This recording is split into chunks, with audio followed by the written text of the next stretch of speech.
Hey there gamers, DreamcastGuy here. Today we're talking about the death of Xbox because yesterday they gutted management. Now, some people are trying to claim that, everybody just retired at once. Sarah Bond and Phil Spencer, they were always planning on stepping away, but the evidence shows otherwise. We're going to go through it because there's a lot of details that clearly show that they just walked in and said, you're fired, you're fired, you're fired, you're fired. And they put a new person in charge that's now done an interview.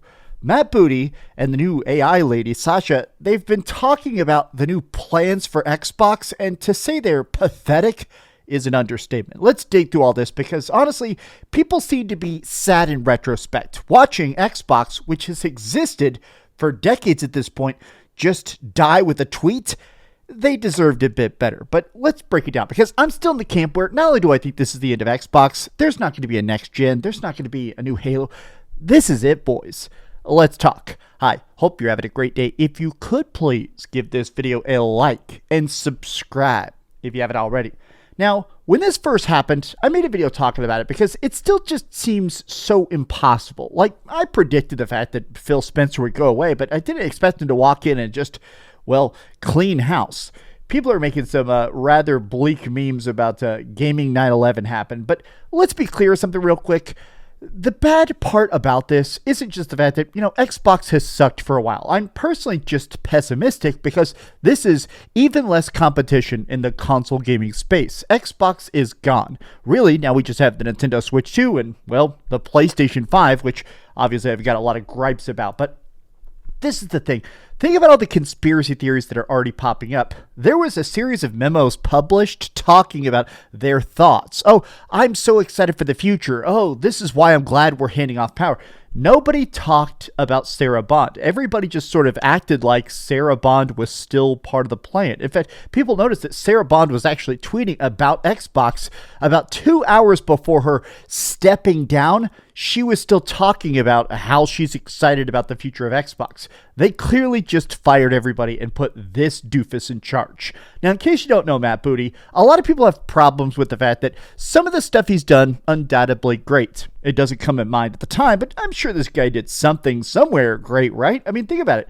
Sure, he poorly ran Xbox Studios. He gets promoted. He runs even worse Xbox Studios, and he gets promoted again. But someday, maybe Xbox's Matt Booty will do something halfway decent. Here's the thing. I almost think it's funny that people are retrospectively almost admiring the career of Phil Spencer now, right? Where Phil Spencer sucks, but at least the guy did care about games. Maybe made a lot of bad decisions. The big issue with Phil Spencer is that he did get handed a train wreck. He took over in 2013 after the Xbox had its absolute disaster, which was the launch of the Xbox One. The Xbox One sold zero. You may not have been around then. You may not have been super invested in gaming news. We're talking earlier, YouTube era.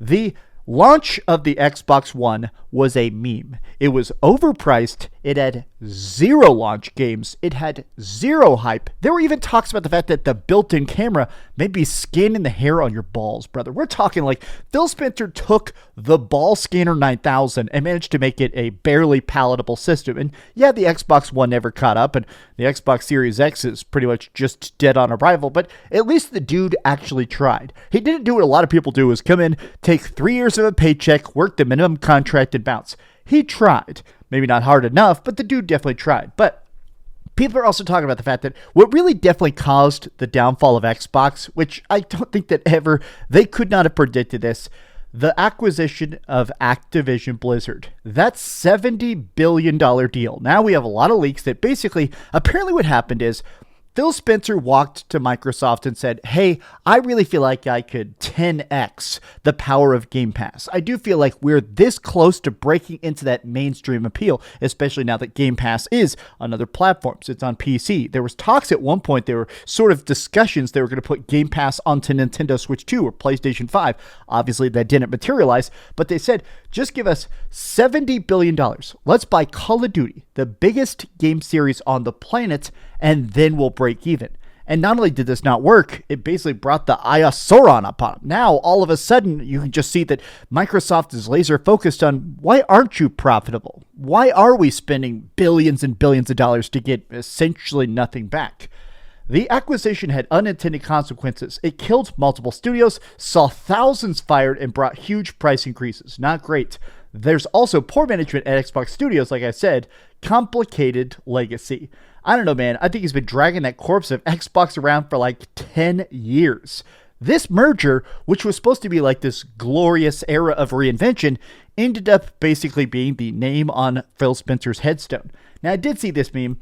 I don't have this audio so we don't get in trouble, but have you ever watched Better Call Saul? This is like one of the best episodes. This guy here is Chuck McGill. He's basically head of like this big law firm, and he gets like a disorder. Suddenly he doesn't like electricity, and they ask him to step down, and he is incredibly offended by it. They're like, what if you retired? And he goes, "What? That's offensive. I'm the best lawyer in the world." And then his partner goes, "What if it's not a suggestion?"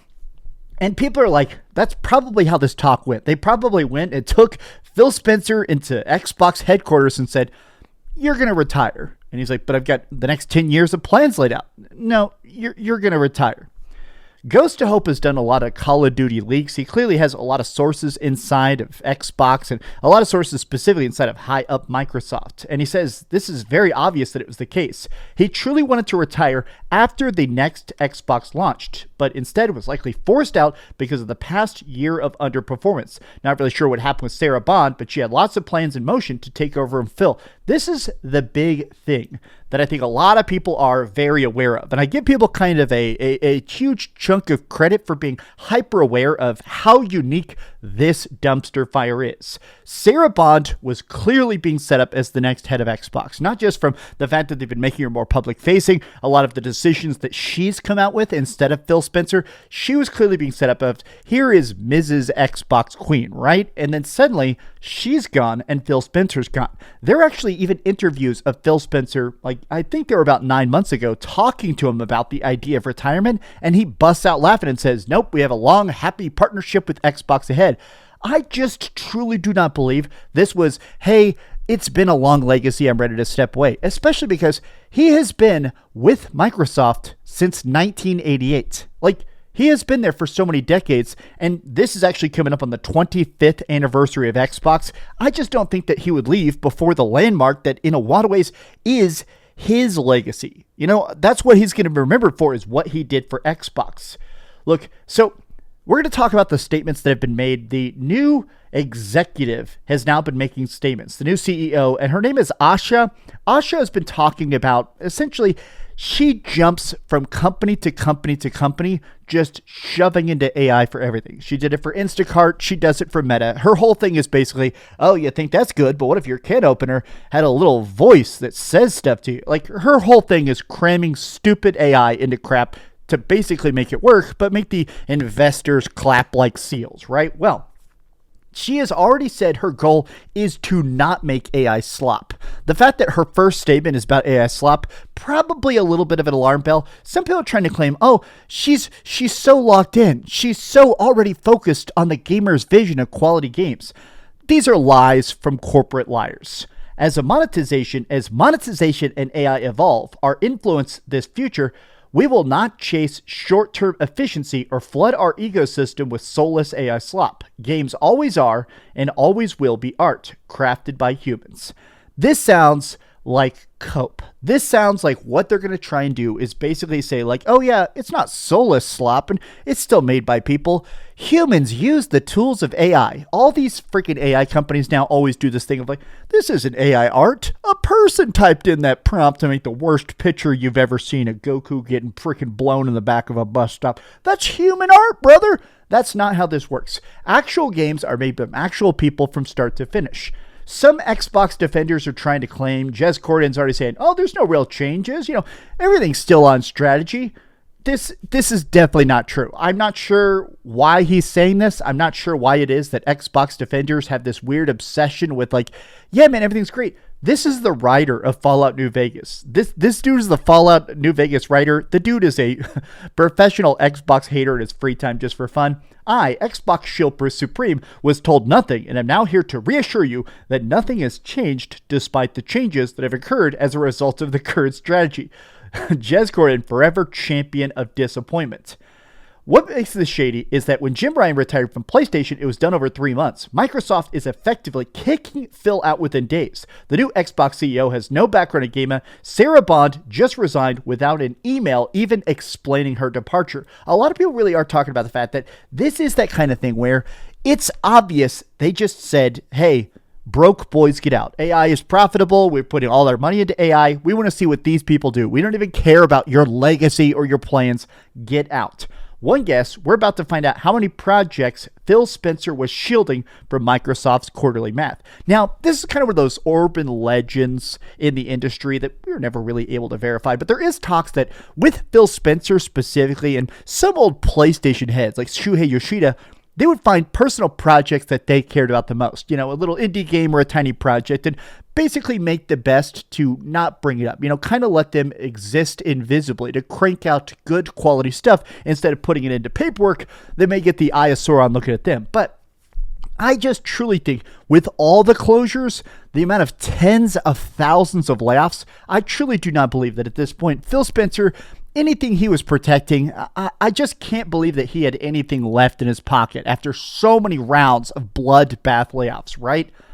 Look at this. People are even pointing out, former Sarah Bond president, the former Xbox president, just 3 hours ago on LinkedIn was talking about when everybody plays, we all win. We'd love to learn more about how you play so we can continue improving Xbox. You would not say this if you knew what was about to happen. The fact that she did not even have an email ready to go, I think this is a sign that right now Microsoft has just given up on Xbox. I think they truly do not even care enough to pretend this is even a branch of them, right? Oh yeah, they definitely told her to bow out gracefully or be fired. She didn't deserve this. This whole discussion around good AI or bad AI for Xbox, this to me is just so bleak. I really just think that I keep thinking about the old school era of video games. And just as a person that grew up playing a lot of old school Nintendo, a person playing a lot of Game Boy, a person growing up playing like old school PS1 and handcrafted RPGs, the big thing that I killed gaming more than anything else is the incredibly long production cycles. We have just hit this point where every game is just taking 6, 7, 8 years to come out, which balloons the budget, which means that more people want to try and have live service games. All right, maybe we can put it out in 3 years and then have like 5 years of patches. That way we get more upfront cash and a longer trail of cash. Everybody is trying to pivot to find a way to make those long production cycles pay off not just more, but faster. And it's made them lean on the idea of AI. Even though AI clearly doesn't work, even though AI clearly has not proved itself, people still have this idea that artificial intelligence will make games faster, cheaper, and better than people. And that just isn't proven. I mean, when have you ever seen a game that's made by any amount of actual AI that's even halfway decent? You don't see it. People care about passion projects. People are not sitting down in movie theaters to watch the next version of AI slop. They're sitting down in movie theaters to watch art. I read a ton of books. Obviously, I'm covered in book quotes, and I was in the book business for 10 years. I would never read an AI written book. I want to see people's personal stories of tragedy, of triumph, of crazy conclusions and epic crime, or even cool nonfiction and stuff. I just feel like this lady, this whole idea of we have no tolerance for bad AI, AI has been long part of gaming and will continue to be. Great stories are created by humans. This is lies. This is fluff. I do truly believe that if you're seeing this video and you still have an Xbox Series X and you've been waiting to see if there's a door, if there's a hard exit, this is your chance. Sell it by Monday. Make your time. Thank you so much for watching, gamers. If you enjoyed this video, be sure to give it a like, subscribe if you haven't already, and please keep dreaming. Thanks so much for watching that video. If you want to see something else, you can always click this link to see what I put up last, or, subscribe and see what's coming up next. Also, I promise that whatever I do, it'll try not to suck.